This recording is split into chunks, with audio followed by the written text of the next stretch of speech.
Hello' everyone, কেনে আছে আপোনালোক? আজি পুৰণি পদ্ধতিৰে চেৱা দিয়া বৰা ভাত আপোনালোকৰ আগত কেনেদৰেনো বনাই আগতে আমাৰ মা আৰু আপাহঁতি তাকে দাঙি ধৰিছোঁ।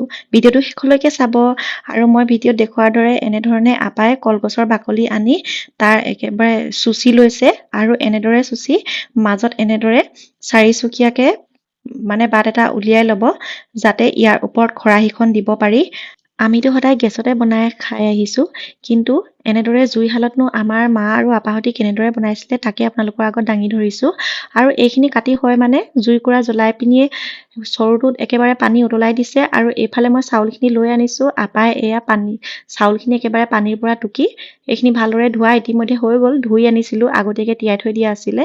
আৰু এয়া খৰাহীটোৰ সৈতে ঢাকনখন মাৰি কলগছৰ যে বাকলিখিনি এনেদৰে মাজত ফুটা ফুটা কৰি লৈছিলে তাৰ ওপৰতে এনেদৰে খৰাহীটো দি ঢাকনখন মাৰি ওপৰত এতিয়া পটা গুটি এটা দি দিয়া হৈছে। আৰু এইখিনি সিজিবলৈ বহুত বেছি টাইমো নালাগে, মাজে মাজে এনেদৰে চেক কৰি থাকিব লাগিব।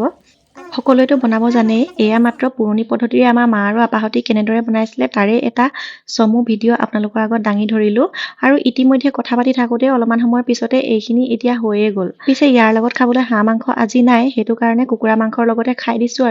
আৰু ভিডিঅ'টি চাই আপোনালোকে কেনেকুৱা পালে নিশ্চয় জনাব।